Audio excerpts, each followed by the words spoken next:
সম্মানিত ভিউয়ার্স, আসসালামু আলাইকুম। তুশিবা স্টুডিও ড্রাইভার সিরিজের আরও একটি নতুন ভিডিওতে আপনাকে স্বাগতম।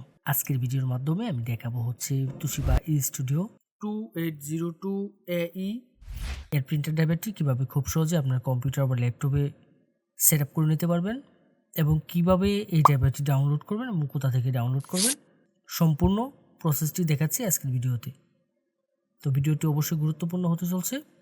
কথা না বাড়িয়ে চলে আমরা মূল ভিডিওতে চলে যাচ্ছি।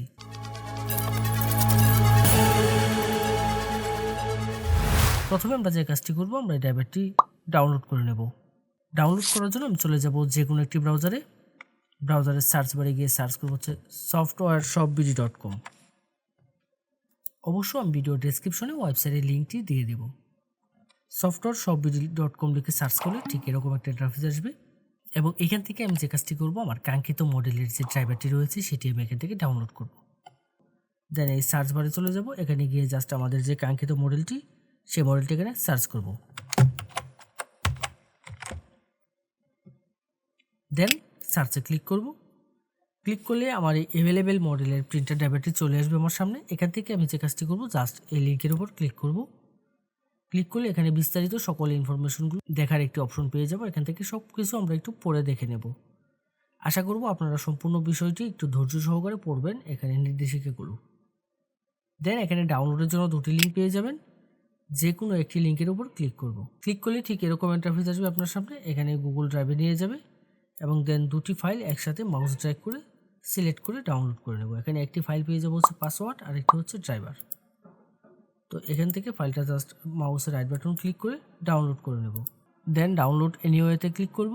ক্লিক করে কিছুক্ষণ অপেক্ষা করতে হবে। কিছুক্ষণের মধ্যে ডাউনলোডটি শুরু হয়ে যাবে। ডাউনলোড করার পরে আমরা যে কাজটি করব, ফাইলটিকে ওপেন করে নেব। দেন এখান থেকে ওপেনে ক্লিক করব। ক্লিক করলে ঠিক এরকম একটা ইন্টারফেস আসবে আমার সামনে। রার ফাইল রয়েছে। রার ফাইলকে আমরা যখন আনজিপ করব, যে কোনো জিপ ফাইল বা রার ফাইলকে যখন আমরা এক্সট্রাক্ট করব, তার জন্য আমরা যে কাজটি করি, নর্মালি আমরা উইন্ডার ব্যবহার করে থাকি। যদি আপনার কম্পিউটারে উইন্ডারটি না ব্যবহার করা থাকে, অর্থাৎ উইন্ডারটি যদি ইনস্টল করা না থাকে, তাহলে যে কাজটি করবেন, আপনি উইন্ডারটি ইনস্টল করে নেবেন। এর জন্য ভিডিও ডেসক্রিপশন এবং আই বাটনে উইন্ডারের লিঙ্ক দিয়ে দেবো। আপনারা ওইখান থেকে গিয়ে জাস্ট উইন্ডারটি ইনস্টল করে নেবেন। দেন যে কাজটি করব, আমরা ফাইলটাকে ওপেন করব।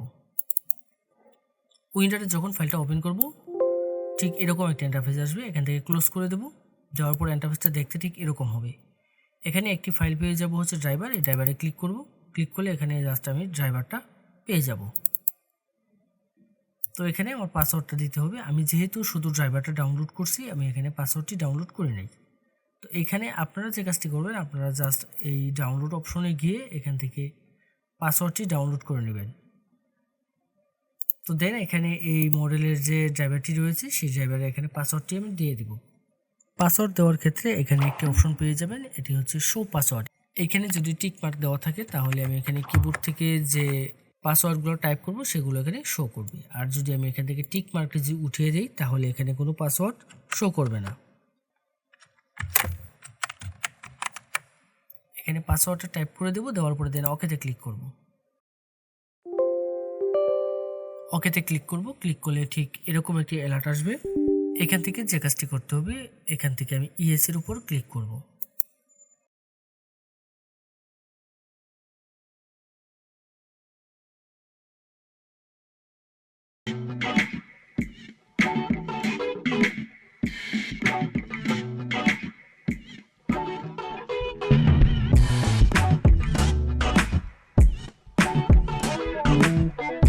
পিছনের অংশে ডাটা কেবলটি প্রিন্টারে লাগিয়ে নেব। অবশ্য অনেক সময় ডাটা কেবলে দেখবেন যে কার্বন জমে থাকে, তো কার্বন জমে থাকলে একটু পরিষ্কার করে নেবেন।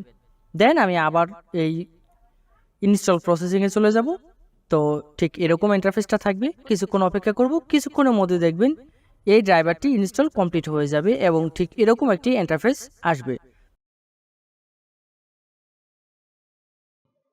কিছুক্ষণের মধ্যে আমার প্রিন্টার ড্রাইভারগুলো সেট আপ হয়ে যাবে।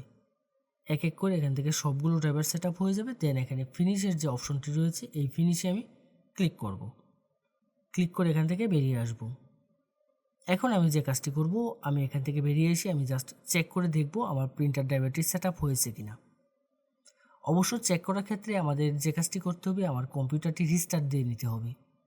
কম্পিউটারটি রিস্টার্ট করে নেব, তাহলে দেখবেন প্রিন্টার এবং স্ক্যানার দুটি ড্রাইভারই পেয়ে যাবেন।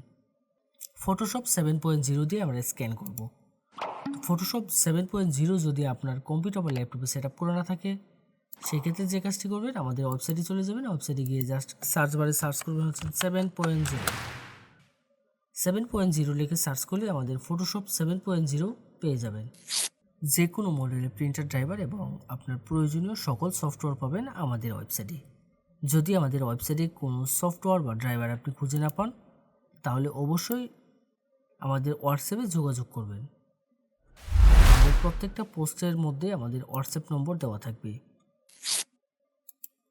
এই ছিল আজকের মতো। এরকম গুরুত্বপূর্ণ টেক টিউটোরিয়ালের জন্য অবশ্যই আমাদের চ্যানেলটি সাবস্ক্রাইব করে রাখতে ভুলবেন না। দেখা হবে নতুন কোনো ভিডিওতে।